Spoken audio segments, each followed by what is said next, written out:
10 पर। नरेंद्र मोदी के शपथ ग्रहण समारोह में शामिल होंगे नवाज शरीफ, औपचारिक ऐलान बाकी। 27 मई को सार्क देशों के प्रमुख से अलग अलग मिलेंगे मोदी।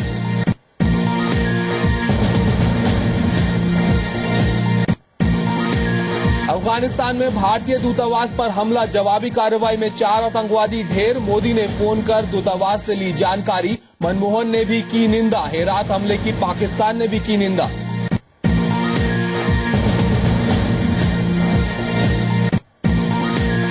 इंडियन मुजाहिदीन और सिमी के निशाने पर मोदी का शपथ ग्रहण समारोह। एनआईए की पूछताछ में सिमी के आतंकवादियों का खुलासा। हमले के लिए दिल्ली जाने की थी तैयारी।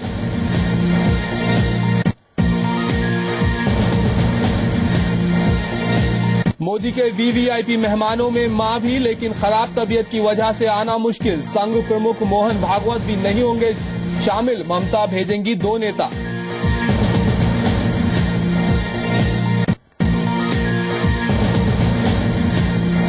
मोदी की शपथ में अमिताभ, रजनीकांत और सलीम खान को भी न्योता। बनारस और वडोदरा से मोदी के प्रस्तावक भी समारोह में होंगे शामिल।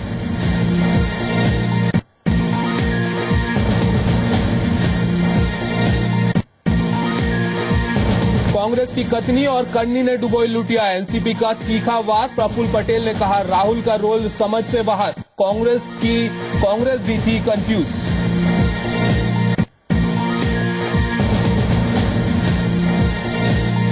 मनमोहन का नया पता 3 मोतीलाल नेहरू मार्ग। 7 आरसीआर से शिफ्ट हुआ परिवार, लेकिन मोदी की शपथ तक 2 दिन और आएंगे दफ्तर।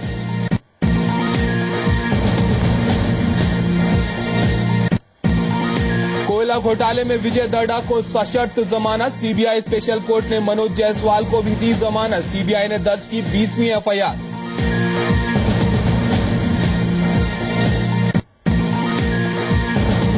एसबीआई के बेहतर नतीजों ने बाजार में भरा जोश। रिकॉर्ड ऊंचाई पर बंद हुआ बाजार। सेंसेक्स 319 और निफ्टी 91 अंक चढ़कर बंद। पावर, मेटल, रियलिटी और कैपिटल गुड्स में रही जोरदार तेजी।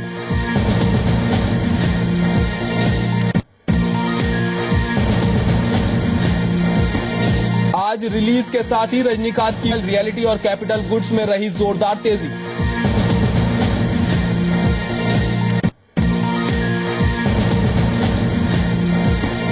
आज रिलीज के साथ ही रजनीकांत की फिल्म कोचादियां की धूम। फैंस के सिर चढ़कर बोला बॉस का जादू। चेन्नई में दूध से नहलाया गया पोस्टर। सिनेमा हॉल के बाहर आतिशबाजी।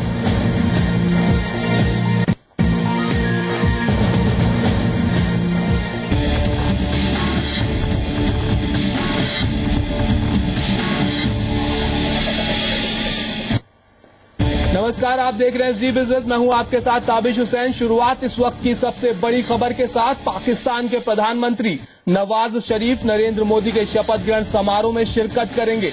हालांकि इसका औपचारिक ऐलान होना सिर्फ बाकी है। 26 मई को मोदी के शपथ ग्रहण के लिए अब तक नवाज शरीफ के आने पर सस्पेंस बरकरार था, लेकिन जी मीडिया सबसे पहले आपको बता रहा है कि नवाज शरीफ के भारत आने पर मोहर लग गई है, लेकिन इस बात का औपचारिक ऐलान कल हो सकता है। आपको बता दें कि पहले से इस बात को लेकर काफी अटकलें लगाई जा रही थी कि नवाज शरीफ भारत आएंगे या नहीं आएंगे। नरेंद्र मोदी के शपथ ग्रहण समारोह के लिए उनको न्योता दिया गया है। सार्क देशों को सबको बुलाया गया है, उसमें नवाज शरीफ भी शामिल है। नवाज शरीफ के आने पर मोहर नहीं लगी थी, लेकिन हम आपको बता रहे हैं कि नवाज शरीफ भारत आ सकते हैं, आएंगे।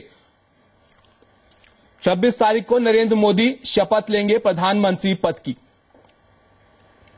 आगे बढ़ते हैं। अफगानिस्तान के हेरात शहर में भारतीय कॉन्सुलेट पर हमला हुआ है। आतंकियों ने कॉन्सुलेट के बाहर सुबह 4 बजे बंदूक और ग्रेनेड से हमला कर दिया, लेकिन आईटीबीपी और अफगानिस्तान के सैनिकों ने हमलावरों को मुंह तोड़ जवाब दिया है। कॉन्सुलेट के सभी भारतीय सुरक्षित हैं। विदेश मंत्रालय के मुताबिक खुद विदेश सचिव सुजाता सिंह की पूरे हालात पर पैनी नजर है और वो अफगानिस्तान के अधिकारियों से संपर्क में है। ये हमला उस वक्त हुआ है जब अफगानिस्तान के राष्ट्रपति हामिद करजई प्रधानमंत्री नरेंद्र मोदी के शपथ ग्रहण में शामिल होने के लिए भारत आने वाले हैं। ताजा समाचार मिलने तक 4 बंदूकधारियों में से 3 को मार गिराया गया है, जबकि 1 अभी भी जिंदा है। किसी संगठन ने फिलहाल इस हमले की जिम्मेदारी नहीं ली है।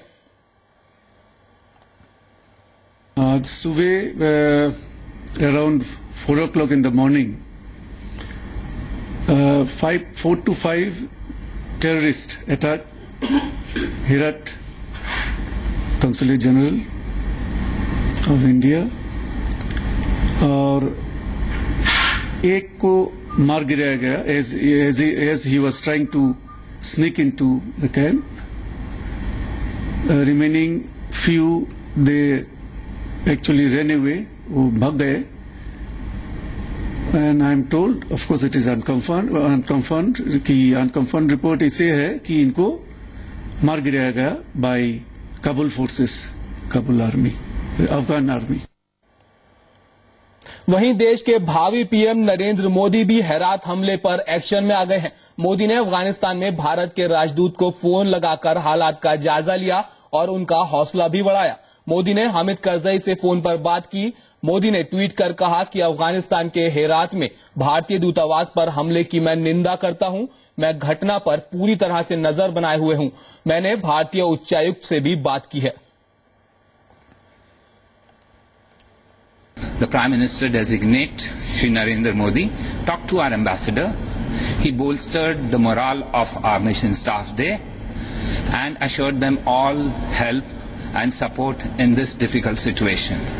So our morale is very high of all our officials there.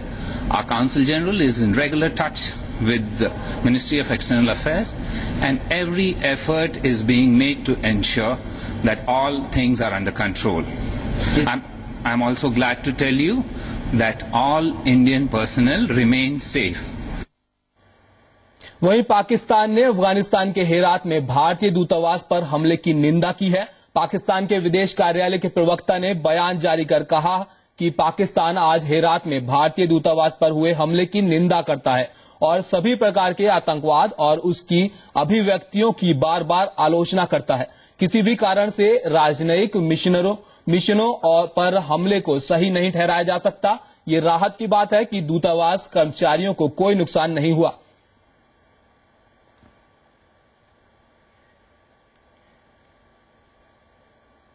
आगे बढ़ते हैं। मोदी की ताजपोशी की तैयारियां जोरों पर हैं। नरेंद्र मोदी की ताजपोशी के दौरान उन वीआईपी गेस्ट पर सबकी नजरें रहेंगी जिन्हें मोदी के जीवन के इस सबसे खास लम्हे के लिए बुलावा भेजा गया है। चलिए आपको दिखाते हैं मोदी के वीआईपी मेहमानों की लिस्ट में कौन कौन से नाम शामिल हैं।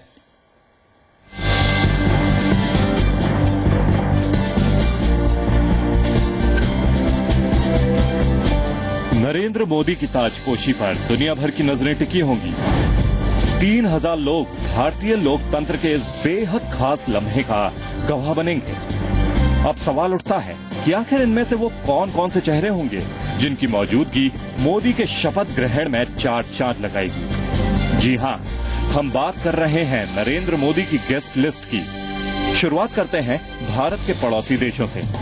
मोदी की ताजपोशी के लिए सार्क देशों को न्योता भेजा गया है, जिसमें पाकिस्तान के प्रधानमंत्री नवाज शरीफ, अफगानिस्तान के राष्ट्रपति हामिद करजई, श्रीलंका के राष्ट्रपति महिंदा राजपक्षे, बांग्लादेश की प्रधानमंत्री शेख हसीना, नेपाल के प्रधानमंत्री सुशील कोइराला और मालदीव के राष्ट्रपति अब्दुल गयूम का नाम शामिल है। खबर है कि शपथ ग्रहण के बाद शाम को मोदी आने वाले सभी देशों के प्रमुखों के साथ डिनर करेंगे और इसके ठीक अगले दिन यानी 27 मई को पहले दौर की द्विपक्षीय वार्ता होने वाली है। लेकिन मामला सिर्फ पड़ोसी देशों के प्रमुख तक सीमित नहीं है। मोदी के ऐतिहासिक राज तिलक के दौरान बॉलीवुड के सितारे भी महफिल की रौनक बढ़ाएंगे। मोदी के मेहमानों की लिस्ट में अमिताभ बच्चन, रजनीकांत, रेखा और सलमान खान जैसे नाम शामिल हैं। सूत्रों का कहना है कि इन नामों के अलावा शपथ ग्रहण समारोह में लता मंगेशकर, सलीम खान और विवेक ओबरॉय जैसे चेहरे भी दिख सकते हैं। क्रिकेट के भगवान और राज्यसभा सांसद सचिन तेंदुलकर को भी मोदी के शपथ ग्रहण समारोह में शामिल होने का न्योता भेजा गया है। शपथ ग्रहण में सितारों के अलावा सियासत से जुड़े कुछ बेहद खास चेहरे भी दिख सकते हैं। मोदी की ताजपोशी में शामिल होने के लिए पश्चिम बंगाल की मुख्यमंत्री ममता बनर्जी, तमिलनाडु की मुख्यमंत्री जयललिता, महाराष्ट्र के मुख्यमंत्री पृथ्वीराज चौहान, हरियाणा के मुख्यमंत्री भूपिंदर सिंह हुड्डा, जम्मू कश्मीर के मुख्यमंत्री उमर अब्दुल्ला, असम के मुख्यमंत्री तरुण गोगोई, बिहार के मुख्यमंत्री जीतन राम मांझी, केरल के मुख्यमंत्री ओमन चांडी और बीजेपी के सभी प्रदेश अध्यक्षों को न्योता भेजा गया है। मोदी के राज तिलक के दौरान आरएसएस के भी कई दिग्गज मौजूद रहेंगे, जिनमें संघ प्रमुख मोहन भागवत, संघ नेता सुरेश सोनी और भैयाजी जोशी जैसे नाम शामिल हैं। अब जाहिर सी बात है कि अगर वीआईपी मेहमानों की लिस्ट इतनी लंबी होगी तो सुरक्षा के भी चाक चौबंद इंतजाम होंगे। नरेंद्र मोदी के शपथ ग्रहण समारोह के लिए राष्ट्रपति भवन को किले में तब्दील किया जा रहा है और इसके लिए वायुसेना की रक्षा प्रणाली की मदद भी ली जा रही है। सूत्रों का कहना है कि राष्ट्रपति भवन के अंदर और आस-पास के इलाके में हाई सिक्योरिटी जोन तैयार किया जा रहा है और इस समारोह के लिए 5000 से ज्यादा सुरक्षाकर्मी तैनात किए जाएंगे। यानी मोदी के राज तिलक का ये मौका हर लिहाज से ऐतिहासिक रहने वाला है। ब्यूरो रिपोर्ट, जी मीडिया। मोदी की शपथ में अब महज 2 दिन रह गए हैं और पूरे देश की नजर मोदी के कैबिनेट पर है कि आखिर कौन कौन होंगे मोदी के मंत्री। मोदी ने राजनाथ, जेटली, अमित शाह के साथ अपनी कैबिनेट पर 5 घंटे महामंथन किया। बैठक से जो खबरें बाहर आईं उसके मुताबिक मोदी सरकार में शिवसेना को 2 कैबिनेट और 2 एमओएस, टीडीपी को 1 कैबिनेट, 1 स्वतंत्र प्रभार और 1 एमओएस, श्रोमणी अकाली दल को 1, एलजेपी को 1 कैबिनेट और 1 एमओएस दिया जा सकता है। मोदी कैबिनेट में नए और छोटे साथियों को भी जगह मिलना तय है। बिहार में 3 सीटें जीतने वाली आरएलएसपी यानी उपेंद्र कुशवाहा की पार्टी को भी 1 एमओएस और यूपी में 2 सीटों पर लड़ी और दोनों ही जीतने वाली अपना दल यानी अनुप्रिया पटेल की पार्टी को 1 एमओएस दिया जा सकता है। सूत्रों के मुताबिक कैबिनेट में रामविलास पासवान की जगह तय है। नया नाम लोकसभा के पूर्व स्पीकर पीए संगमा का है। संगमा को कैबिनेट में मंत्री बनाकर बड़ा जिम्मा दिया जा सकता है।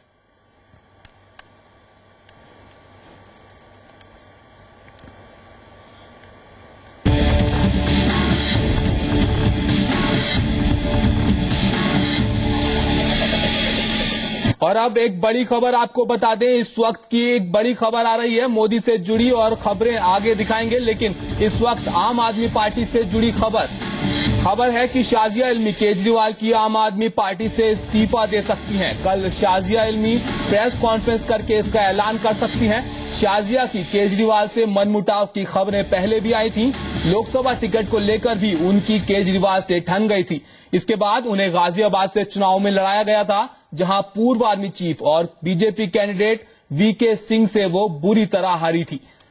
और इस पर ज्यादा जानकारी के लिए मेरे साथ मेरे सहयोगी पवन नारा जुड़ गए हैं। पवन, लोकसभा चुनाव में बुरी तरह आम आदमी पार्टी हारी, महज 4 लोकसभा सीटें वो जीत पाए और अब जहां उनकी नजर दिल्ली के विधानसभा चुनाव पर है, ऐसे में ये एक तरीके से फूट आम आदमी पार्टी में देखने को मिल रही है। जी बिल्कुल, जिस तरह के नतीजे लोकसभा चुनाव में आए थे उसके बाद से खबरें आनी लगातार शुरू हो गई थी कि शीर्ष नेतृत्व में कई बातों को लेकर नाराजगी है और उसका पहला विकेट जो गिरता नजर आ रहा है वो शाजिया इल्मी के तौर पर नजर आ रहा है, क्योंकि फिलहाल जो खबरें आ रही हैं उसके अनुसार कल शाजिया इल्मी 1 बजे प्रेस कॉन्फ्रेंस कर सकती हैं जिसमें वो पार्टी छोड़ने का ऐलान करेंगी। जहां तक बात है आम आदमी पार्टी की, तो उनके पास रात भर का समय है उन्हें मनाने के लिए। शाजिया इल्मी से पहले विधानसभा का चुनाव लड़ी थी और जब दिल्ली से उन्होंने लोकसभा टिकट की मांग की थी तो उन्हें नहीं मिल पाई थी, जिसके बाद उन्हें गाजियाबाद से जनरल वीके सिंह के खिलाफ लड़ाया गया और जहां उनकी बुरी हार हुई थी। यानी अब शाजिया इल्मी अपना मन बना चुकी है आम आदमी पार्टी को छोड़ने का, और छोड़ने से पहले जो उन्हें संकेत दिए हैं उसमें उन्होंने स्पष्ट कहा है कि कहीं न कहीं आम आदमी पार्टी को अपने आप को नए राजनीतिक परिप्रेक्ष्य में री इन्वेंट यानी अपने आप को रीअलाइन करने की जरूरत है। देखना होगा कि बदले हुए माहौल में आम आदमी पार्टी किस तरह से रिएक्ट करती है और पहला विकेट शाजिया इल्मी के तौर पर गिरता नजर आ रहा है। जी शुक्रिया पवन, हमारे साथ जुड़ने के लिए, जानकारी शेयर करने के लिए। तो जिस तरह से लोकसभा चुनाव में बुरी तरह आम आदमी पार्टी की हार हुई थी उसके बाद काफी नाराजगी वहां देखने को मिल रही थी और अब शाजिया इल्मी आम आदमी पार्टी छोड़ सकती हैं। आगे बढ़ते हैं, मोदी की कैबिनेट को लेकर पूरी बीजेपी माथापच्ची में लगी है। देश भर में कयासों का बाजार गर्म है। कल हमने आपको बताया था कि सोशल मीडिया और इलेक्ट्रॉनिक मीडिया पर मोदी की कैबिनेट की क्या तस्वीर थी। आज हम आपको बताते हैं कि सट्टा बाजार में सट्टोरिये मोदी के दरबार पर क्या बोलियां लगा रहे हैं। हम दो शहरों मुंबई और अहमदाबाद की बात करेंगे जहां करोड़ों का सट्टा लगाया जा रहा है। सबसे पहले मुंबई की बात करते हैं। मुंबई में वित्त मंत्री के लिए सट्टोरिये जो है उनकी पहली पसंद है अरुण जेटली, जिन पर 20 पैसे का भाव चल रहा है। उसके साथ ही अरुण शौरी 25 पैसे इनके ऊपर भाव चल रहा है और सुब्रमण्यम स्वामी 35 पैसे। 25 पैसे और 20 पैसे का मतलब आपको बता दें कि यदि 1 लाख रुपए कोई लगाता है तो उसको 1,20,000 रुपए मिलेंगे यदि अरुण जेटली जीतते हैं तो। इसके साथ ही आगे की बात करते हैं, गृह मंत्री किसको बनाया जा सकता है इस रेस के अंदर। राजनाथ सिंह सबसे आगे हैं। राजनाथ सिंह के साथ साथ वीके सिंह चल रहे हैं, उनके ऊपर 50 पैसे का भाव चल रहा है। उसके साथ राजनाथ सिंह पर 15 पैसे का भाव है। इसके साथ आगे बढ़ते हैं और अगले मंत्रालय की बात करते हैं। विदेश मंत्री का प्रभार किसको मिल सकता है, इसमें सुषमा स्वराज सबसे आगे चल रही हैं। 20 पैसे का भाव सुषमा स्वराज पर चल रहा है। इसके साथ ही रविशंकर प्रसाद 25 पैसे और उनके साथ नितिन गडकरी 50 पैसे इनके ऊपर भाव चल रहा है। नितिन गडकरी को भी विदेश मंत्री बनाया जा सकता है। इसके साथ ही आगे बात करते हैं और मंत्रालय जो आगे मिल सकता है, रक्षा मंत्री का भाव जो चल रहा है उसमें गोपीनाथ मुंडे 40 पैसे 70 पैसे का भाव चल रहा है वीके सिंह का। वीके सिंह रक्षा मंत्री की रेस में भी आगे हैं। वीके सिंह को भी रक्षा मंत्री बनाया जा सकता है। आगे बढ़ते हैं। मनमोहन सिंह ने 7RCR को आज पूरी तरह से खाली कर दिया। पिछले 30 सालों से 7RCR ही प्रधानमंत्री का स्थायी आवास है। इस आवास में मनमोहन सिंह बतौर प्रधानमंत्री 10 साल रहे। 7RCR 5 बंगलों को साथ जोड़कर बनाया गया है। इसमें एक हेलीपैड है, एक में प्रधानमंत्री का ऑफिस है, एक में एसपीजी, एक में प्रधानमंत्री के मेहमानों के इंतजाम होते हैं और एक बंगले में खुद प्रधानमंत्री रहते हैं। मनमोहन सिंह का नया पता अब 3 मोतीलाल नेहरू रोड होगा। और यहां रुकेंगे एक छोटे से ब्रेक के लिए। ब्रेक के बाद भी खबरें जारी रहेंगी। आप देखते रहिए जी बिजनेस।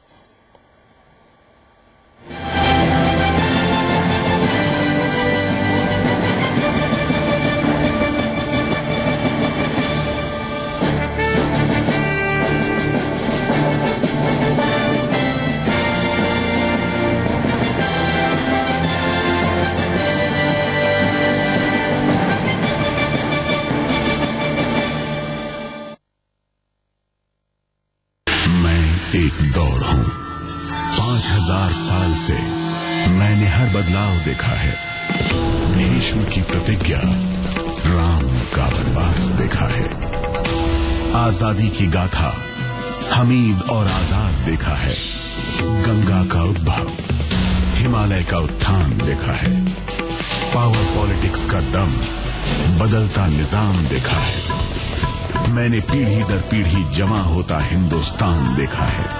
मैंने इतिहास देखा है। मैं हूं जी संगम।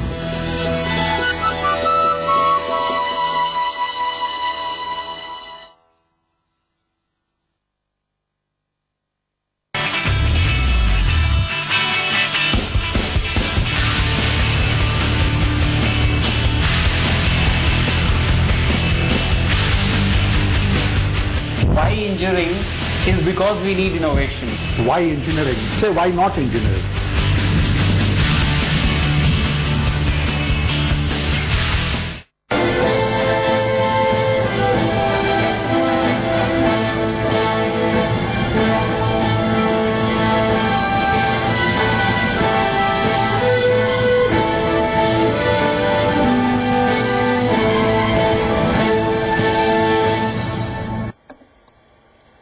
ब्रेक के बाद आपका स्वागत है। अब बात कर लेते हैं शेयर बाजार की। एसबीआई के बेहतर नतीजों ने बाजार में फिर से जोश भरा है।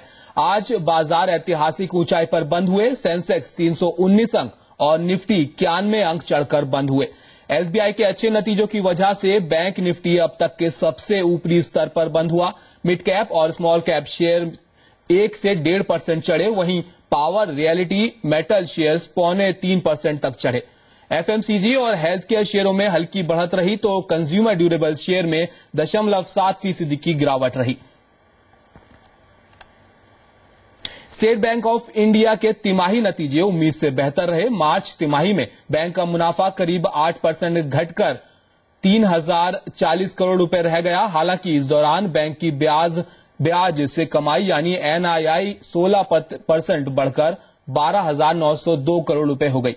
डूबे हुए कर्ज यानी NPA के मामले में बैंक को बड़ी राहत मिली। मार्च तिमाही में SBI का ग्रॉस NPA 1% घटकर 4.95% रहा। बैंक ने प्रोविजनिंग में भी बढ़ोतरी की है। SBI ने 30 रुपए के डिविडेंड का ऐलान भी किया है। 1092 meetings of these various committees have been held across the bank. 4,667 accounts have been reviewed, resulting in recovery and upgradation in 2,783 accounts. The reason I mention this is because this indicates the amount of work that we have been doing in NPA control in order to ensure that we have much better understanding and differentiated strategies wherever they are required in order to ensure upgradations and recoveries. SBI के बाद एक और नतीजे की बात कर लेते हैं। मार्च तिमाही के दौरान ITC के नतीजे उम्मीद के मुताबिक रहे। इस दौरान कंपनी का मुनाफा 18% बढ़कर 2,280 करोड़ रुपए हो गया। वहीं दूसरी ओर कंपनी की आय 11% बढ़कर 9,145 करोड़ रुपए हो गई। ITC के FMCG कारोबार में अच्छी बढ़त दिखी है। इस दौरान कंपनी की FMCG सेक्टर से आय 11% से ज्यादा बढ़कर 9,750 करोड़ रुपए रही। MCX के बोर्ड ने PK सिंघल को नया MD एंड CEO नियुक्त किया है। सिंघल फिलहाल डिप्टी MD के पद पर थे। मनोज वैश्य के MD एंड CEO पद से इस्तीफे के बाद सिंघल की नियुक्ति की गई है। MCX के बोर्ड ने PwC की रिपोर्ट को साझा करने पर भी चर्चा की है, लेकिन इसके लिए PwC की मंजूरी मांगी है। मंजूरी मिलने पर बोर्ड अगले हफ्ते से रिपोर्ट साझा करेगा। FTIL MCX में 24% हिस्सेदारी बेचना चाहती है। FTIL ने इसके लिए अलग अलग निवेशकों से बोलियां भी मंगवाई हैं, लेकिन सभी निवेशक MCX पर PwC की स्पेशल रिपोर्ट का पूरा ब्यौरा मांग रहे हैं। PwC की रिपोर्ट में MCX में कामकाज के तरीके को लेकर गंभीर सवाल उठाए गए हैं। जी बिजनेस ने सबसे पहले PwC की रिपोर्ट का सारा ब्यौरा दर्शकों को बताया है।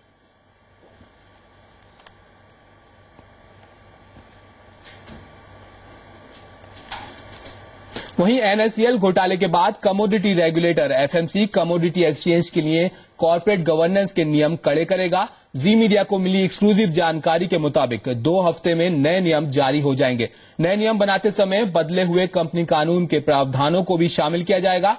नए नियमों का मकसद एक्सचेंज के बोर्ड को और जिम्मेदार और स्वतंत्र बनाना है।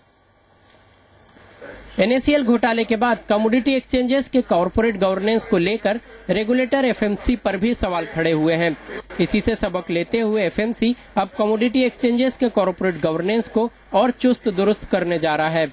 जी मीडिया को मिली एक्सक्लूसिव जानकारी के मुताबिक 2 हफ्ते में कॉर्पोरेट गवर्नेंस के नए नियम आ जाएंगे, जिसके तहत बोर्ड को एक्सचेंज में विसिल ब्लोअर पॉलिसी बनानी होगी। एक्सचेंज से जुड़ी कंपनियों के साथ सौदे ट्रांसपेरेंट हो, यह तय करना होगा। किसी भी तरह से बोर्ड के सदस्यों का एक्सचेंज के साथ हितों का टकराव न हो, ये भी पक्का करना होगा। अधिकारियों के पे पैकेज तय करते समय छोटी मियाद के बजाय लंबी अवधि का फायदा देखना होगा। रिस्क मैनेजमेंट सिस्टम की नियमित समीक्षा को भी अनिवार्य किया जाएगा। The only substantial change that I see is bringing in compulsorily at least one woman director, and that's definitely a welcome change. Commodity exchanges के बोर्ड के स्ट्रक्चर को भी नए कंपनी कानून के मुताबिक बनाया जा सकता है। जैसे बोर्ड में आधे नॉन एग्जीक्यूटिव डायरेक्टर जरूरी किए जा सकते हैं, साथ ही 1/3 डायरेक्टर इंडिपेंडेंट हो, ऐसा नियम भी आ सकता है। हर बोर्ड में एक महिला डायरेक्टर की नियुक्ति भी करनी पड़ेगी। इंडिपेंडेंट डायरेक्टर्स को साल में एक बार अलग से एक साथ बैठकर कामकाज की समीक्षा करनी होगी। इंडिपेंडेंट डायरेक्टर्स का कामकाज किसी भी सूरत में 5 साल से ज्यादा नहीं रखा जा सकेगा। बोर्ड से इस्तीफा देने पर इसकी ठोस वजह भी बतानी होगी। FMC कर रहा है, it is only aligning itself, जो क्या ऑलरेडी सेबी या RBI और IRDA या कंपनीज एक्ट के अंतर्गत जो भी करना चाहिए उसी को FMC इज कोडिफाइंग। एक्सचेंज के बोर्ड के सदस्यों की सैलरी और सुविधाएं तय करने के लिए भी शेयर होल्डर से मंजूरी लेनी होगी। तरुण शर्मा, जी मीडिया, मुंबई। CBI की विशेष अदालत ने कोयला घोटाले के आरोपी और कांग्रेस सांसद विजय दड्डा को सशर्त जमानत दे दी है। इसके साथ ही उनके बेटे देवेंद्र दड्डा और मनोज जायसवाल को भी जमानत मिल गई है। इन सभी के नाम कोयला घोटाले की पहली चार्जशीट में शामिल थे। सभी आरोपियों को 2 लाख रुपए के मुचलके पर जमानत दी गई है। कोर्ट गवाहों को प्रभावित न करने की शर्त भी रखी है। कोर्ट ने बचाव पक्ष ने दलील दी थी कि चूंकि चारों को जांच के दौरान गिरफ्तार नहीं किया गया और इन्होंने जांच को किसी तरह से प्रभावित नहीं किया, इसीलिए इन्हें जमानत दे दी जाए।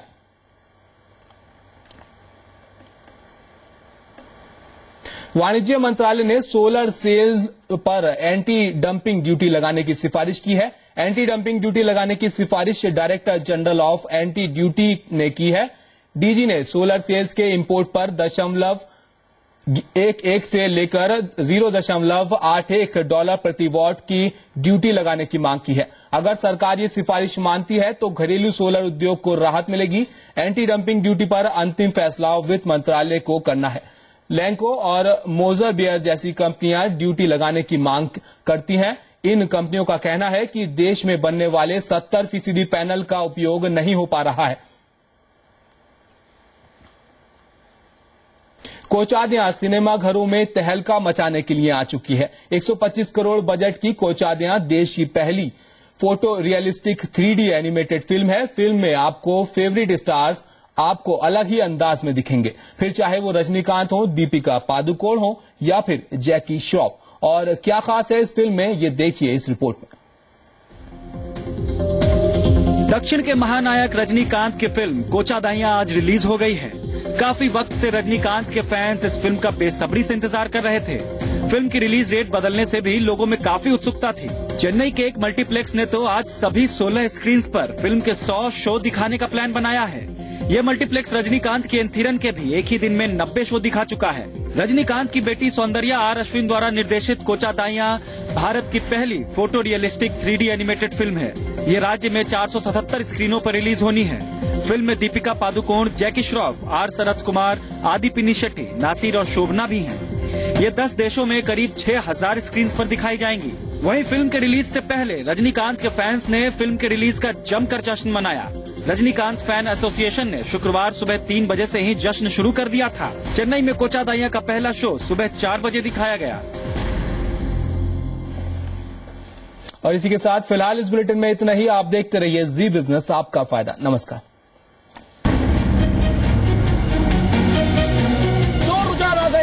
दिल्ली से है ये दोनों रुझान और भारतीय जनता पार्टी आगे। बीजेपी के लिए रिकॉर्ड टैली, कांग्रेस के लिए रिकॉर्ड हार और सेंसेक्स 25,000 के पार। इनमें से शायद कोई